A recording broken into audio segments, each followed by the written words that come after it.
Here comes Marcus, guys. Same thing as before. Just raise your digital hand. We'll call on you. How you doing?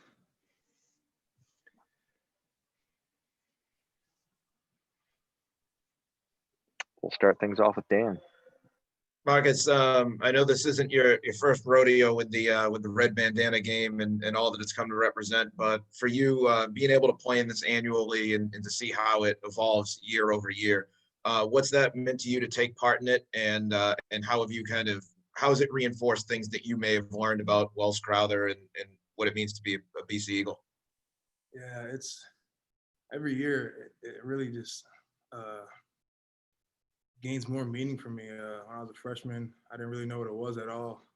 And at first you're like, oh, it's cool gear. But then when you really hear the story, and we played it that first week I was here in freshman year during the game, and it's just, it really like takes you by like it hits you. It's just like how selfless someone could be. And just, it just speaks to BC's mantra, men and women for others, and how you could, like, we would all love to say that we would do the same, but in a situation when the time came to be that selfless and to help all those people, that's a hero. He's a hero. And I mean, we could sit here and say, oh yeah, I might have done that same thing, but when it happened, he did it. And that's, who knows what other people would have done in that situation. Just to play in a game where we're representing that guy, Wells Crowther, it's an honor, honestly. And the gear is with the gear, but I mean, what it really represents and what it means is everything. And I feel like we always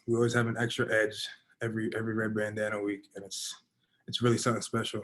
And every year it's grown, the meaning to me. We'll go next to Julian. What's up? How you doing? All right. So I had this question, right? Because I was thinking about it. So far this year, the passing game has gotten so much attention because it's like, oh my God, BC's throwing the football, right? And it's so different, right?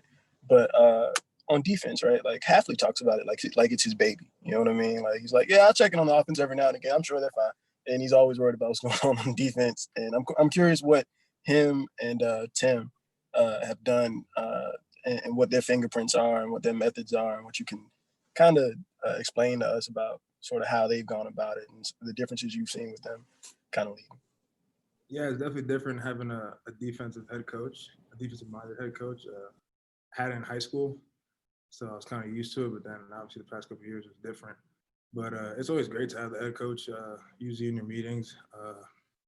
And they mesh really well. I mean, they're both always in meetings.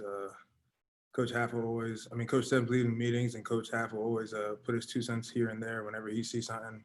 But it's been great. I mean, they're just preaching to us, lead the nation in effort, keep your leverages, tackle, finish, execute, and all those little fundamentals that end up being big things. And obviously they get into the technique with our position coaches and stuff like that, but it's really the fundamentals that's going to make us different, which is running to the ball, attacking, doing your job, keeping your leverages. So that's what they preach. Did he set any goals for you guys? I'm not sure how coaching works, but when he talks to a room and comes in, he's like, this is what I want you guys to do, or this is what I want you guys to think about for yourselves. And how has that played out over the season? Because you just came off arguably like your best defensive performance. Yeah, we always have a goal board. So it's like, that doesn't change from week to week.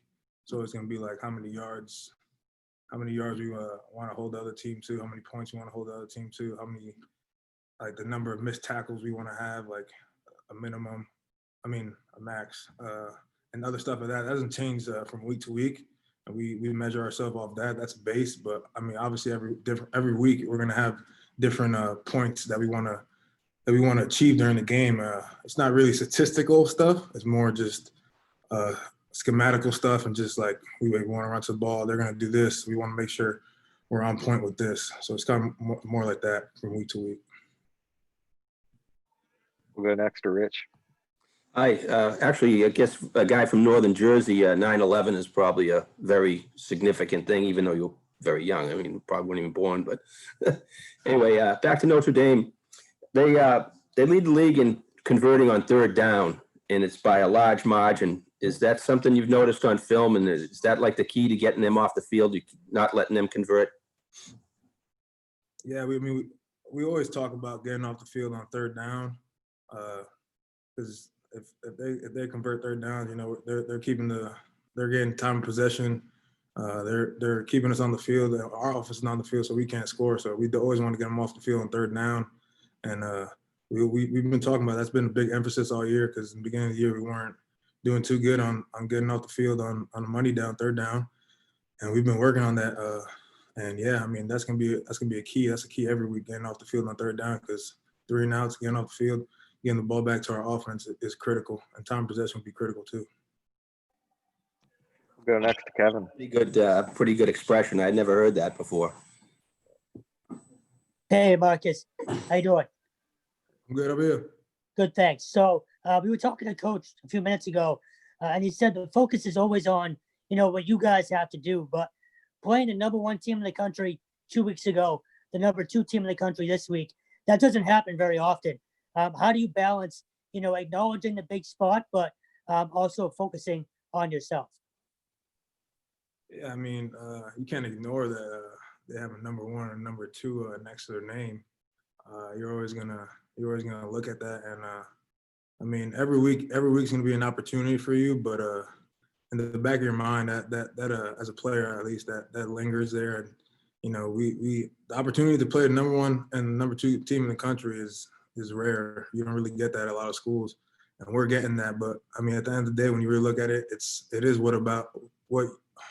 is about what you're gonna do and what you have put on the film.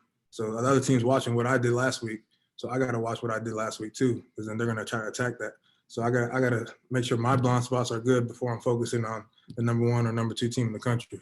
So when you master yourself and see what you're doing, then I can focus on the opponent. But I mean, their rank always you know, it's gonna linger there, and it's gonna attract you. So I mean, it's a big opportunity, but at the end of the day, we really got to focus on what we got to do and what we put on film and correct our mistakes, and then focus on what they're doing and try and go win the game.